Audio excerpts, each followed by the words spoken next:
ಒಂದು ಶಬ್ದ ಇದೆ. ಅದು ನಮಗೆ ಆವಾಗವಾಗ ಅಥವಾ ಪದೇ ಪದೇ ಕೇಳ್ಬರುತ್ತೆ. ಸ್ವಾರ್ಥ.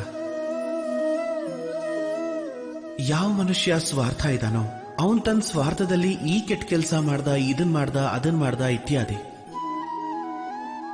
ನೋಡ್ತಾ ನೋಡ್ತಾ ಪ್ರಪಂಚ ಈ ಸ್ವಾರ್ಥ ಅನ್ನೋದನ್ನ ಪಾಪ ಅಂತ ಮಾಡಾಕ್ಬಿಟ್ಟಿದೆ. ಆದ್ರೆ ಸ್ವಾರ್ಥ ನಿಜವಾಗ್ಲೂ ಕೆಟ್ಟದ್ದ? ಇಲ್ಲ. ಸ್ವಾರ್ಥ ಅನ್ನೋ ಶಬ್ದ ಆಗಿರೋದೇ ಸ್ವ ಇಂದ, ಅಂದ್ರೆ ಸ್ವಯಂ ಇಂದ.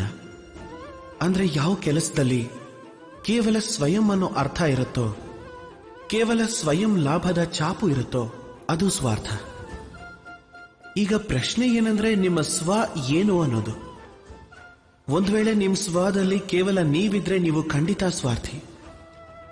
ಆದ್ರೆ ನಿಮ್ಮ ಸ್ವದಲ್ಲಿ ಪರಿವಾರ ಇದ್ರೆ ನೀವು ಪರಿವಾರ್ಥಿ. ಅಥವಾ ನಿಮ್ಮ ಸ್ವದಲ್ಲಿ ಬೇರೆಯವರು ಸೇರಿದ್ರೆ ನೀವು ಪರೋಪಕಾರ್ತಿ. ಕೊನೆಗೆ ನಿಮ್ಮ ಸ್ವದಲ್ಲಿ ಪ್ರಪಂಚನೇ ಇದ್ರೆ ನೀವು ಪರಮಾರ್ಥಿ. ನೀವು ನಿಮ್ಮ ಸ್ವದಿಂದ ದೂರ ಓಡಬೇಡಿ, ಅದನ್ನ ವಿಸ್ತಾರ ಮಾಡ್ಕೊಳ್ಳಿ. ನಿಮ್ಮ ಅಸ್ತಿತ್ವನ ವಿಶಾಲ ಮಾಡಿಕೊಂಡ್ರೆ ಈ ಸ್ವಾರ್ಥ ತಾನಾಗೆ ಪರಮಾರ್ಥ ಆಗೋಗುತ್ತೆ.